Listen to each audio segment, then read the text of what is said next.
Assalamualaikum warahmatullahi wabarakatuh. Saya Sofira Marjati Sahada. Di sini saya akan menjelaskan materi yaitu penelitian kualitatif. Pengertian penelitian kualitatif dapat dipahami sebagai metode penelitian yang menggunakan data deskriptif berupa bahasa tertulis atau lisan dari orang dan pelaku yang dapat diamati. Pendekatan kualitatif ini dilakukan untuk menjelaskan dan menganalisis fenomena individu atau kelompok, peristiwa, dinamika sosial, sikap, keyakinan, dan persepsi. Selanjutnya yaitu tujuan penelitian. Menurut Rahmat Kriano, tujuan penelitian dengan pendekatan kualitatif adalah untuk menjelaskan secara rinci fenomena yang terjadi di masyarakat dengan mengumpulkan data secara rinci dan lengkap. Hal ini menunjukkan bahwa integritas dan kedalaman data yang diselidiki sangat penting dalam penelitian ini. Selanjutnya yaitu ciri-ciri penelitian kualitatif. Ada 5, yang pertama sumber data dari lingkungan alam, yang kedua deskriptif analitik, yang ketiga fokus ke proses, yang keempat sifatnya induktif, dan yang terakhir yaitu mengutamakan makna. Selanjutnya yaitu jenis-jenis. Yang pertama ada dasar atau basic. Jenis penelitian ini bertujuan untuk menemukan sesuatu yang telah dibuktikan dalam bentuk penelitian. Tanpa mempertimbangkan manfaatnya bagi masyarakat, penelitian ini dilakukan tanpa pertimbangan tujuan praktis. Penelitian ini tidak ditujukan untuk masyarakat umum. Selanjutnya yaitu fenomenologi, yaitu suatu bentuk penelitian di mana seseorang peneliti berusaha memahami bagaimana suatu atau lebih orang mengalami suatu fenomena. Metode investigasi dimulai dengan mengamati dan menyelidiki fokus fenomena yang diselidiki dan menyelidiki fokus fenomena yang diselidiki dan memperhatikan aspek subjektif dari perilaku objektif. Selanjutnya yaitu etnografi. Merupakan dua konsep dasar sebagai dasar penelitian, aspek budaya dan bahasa. Penelitian ini bertujuan untuk mengetahui bentuk dan fungsi bahasa dalam kebudayaan kehidupan masyarakat, interpretasi kelompok sosial, sistem yang berjalan, dan interaksi di dalamnya. Selanjutnya yaitu ada studi kasus. Didasarkan pada peristiwa yang telah terjadi, penelitian ini melihat interaksi antara satu variabel dengan variabel lainnya. Tujuan dari penelitian ini adalah untuk mempelajari bagaimana peristiwa terjadi secara sistematis dalam jangka waktu yang sama. Studi kasus adalah jenis penelitian kualitatif yang dilakukan dalam keadaan tertentu dengan menggunakan program. Selanjutnya ada tindakan. Penelitian tindakan menerjemahkan pengetahuan ke dalam perilaku kehidupan nyata dan mempelajari bagaimana menanggapi situasi di lapangan. Penelitian ini bertujuan untuk memperbaiki proses dan memahami bagaimana praktik pengajaran profesional yang baik dalam meningkatkan hasil kegiatan. Yang selanjutnya yaitu ada evaluasi. Survei ini dilakukan setelah survei lain dan dalam bentuk survei baru. Peneliti ini merupakan turunan dari penelitian terapan. Tujuan dari jenis penelitian ini adalah untuk menilai keberhasilan, manfaat, kegunaan, kontribusi, dan kelayakan suatu program, produk, atau kegiatan tertentu, dan pada akhirnya untuk meningkatkan hasil. Selanjutnya yaitu ada verifikasi. Penelitian ini merupakan jenis penelitian yang menguji kebenaran ilmu yang ada di bidang pendidikan, seperti konsep, prinsip, prosedur, pembahasan, dan praktik pendidikan.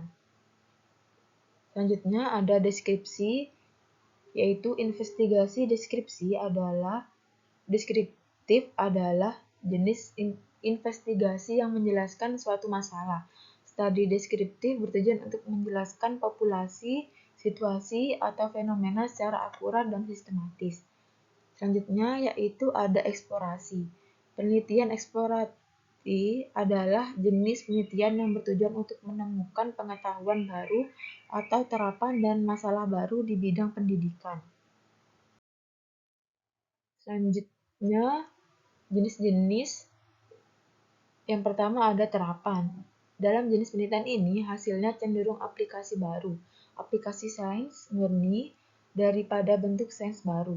Penelitian yang menggunakan tipe ini memiliki sifat menerapkan pengawasan tipe penelitian dasar. Penelitian terapan biasanya menginginkan hasil penelitiannya bermanfaat bagi masyarakat umum. Selanjutnya yaitu ada metode historis. Fokusnya adalah pada peristiwa masa lalu dengan menggunakan data dan saksi yang masih ada hingga saat ini. Sumber data dari kajian sejarah adalah catatan sejarah, artefak, menjelaskan lisan dan saksi yang dapat bertanggungjawabkan.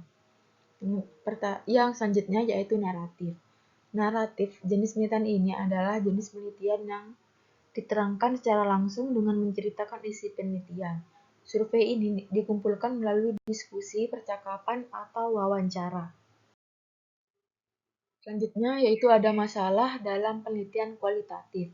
Bentuk rumusan masalah dalam penelitian yang pertama yaitu deskriptif. Bagaimanakah gambar masyarakat kurang mampu di desa? Dan sebagainya. Yang kedua ada komparatif, yang ketiga ada asosiatif, yang asosiatif ini dibagi menjadi tiga. Yang pertama yaitu rumusan masalah pada penelitian kualitatif masih sementara. Yang kedua, rumusan masalah dalam penelitian kualitatif dimaksudkan untuk memahami gejala yang kompleks, interaksi yang terjadi atau situasi sosial. Dan yang ketiga yaitu dalam penelitian kualitatif mengenal adanya fokus penelitian. Selanjutnya yaitu fokus dalam penelitian kualitatif. Yang pertama ada holistik atau menyeluruh tidak dalam dipisahkan. Holistik dibagi menjadi dua, yaitu fokus dalam penelitian kualitatif masih sementara mementingkan kebaruan informasi peneliti, harus menjelajahi fenomena yang diteliti. Yang kedua yaitu untuk menentukan fokus penelitian kualitatif ada 4 alternatif caranya, yaitu yang pertama fokus dari informasi informan, yang kedua fokus dipilih dari domain tertentu, yang ketiga memiliki nilai kebaruan untuk perkembangan iptek, yang keempat fokus didasarkan pada teori yang telah ada. Yang selanjutnya yaitu judul dalam penelitian kualitatif. Judul penelitian kualitatif berasal dari masalah yang telah ditetapkan. Yang pertama, tidak harus mencerminkan permasalahan atau variabel yang diteliti. Yang kedua, lebih menekankan pada usaha untuk menangkap fenomena, situasi sosial yang secara luas dan mendalam. Judul masih bisa dirubah. Yang pertama, ada model belajar anak yang berprestasi. Yang kedua, profil guru yang efektif dalam mendidik anak. Yang ketiga, kesejahteraan menurut orang miskin. Yang keempat, makna sakit bagi pasien. Yang selanjutnya yaitu ada teori penelitian kualitatif. Dalam penelitian kualitatif, yang pertama ada masalah masih sementara. Yang kedua, rumusan masalah masih dapat berkembang. Yang ketiga, judul masih dapat berubah. Teori masih sementara dan akan berkembang setelah peneliti memasuki lapangan atau konteks sosial karena bersifat holistik atau menyeluruh, kompleks dan dinamis. Yang pertama ada teori yang dipakai lebih banyak dari kuantitatif. Yang kedua harus sesuai dengan fenomena yang diteliti. Yang ketiga semakin banyak teori yang dipakai, semakin siap peneliti menjadi human instrumen sehingga semakin baik dalam memahami konteks sosial atau fenomena yang diteliti. Selanjutnya yaitu ada informasi dalam penelitian kualitatif. Yang pertama ada informasi utama, merupakan individu yang dijadikan sebagai sumber data atau berita primer pada menyampaikan ilustrasi teknik terkait penelitian. Yang kedua ada informasi kunci. Informasi kunci yaitu informasi yang memiliki info secara menyeluruh di awal perseteruan yang diangkat oleh peneliti. Yang ketiga ada informasi tambahan, yaitu individu maupun grup yang dijadikan menjadi asal atau isu sekunder dalam menyampaikan gambaran, mendukung asal data terkait di dalam penelitian. Sekian yang bisa saya sampaikan, kurang lebihnya mohon maaf. Wassalamualaikum warahmatullahi wabarakatuh.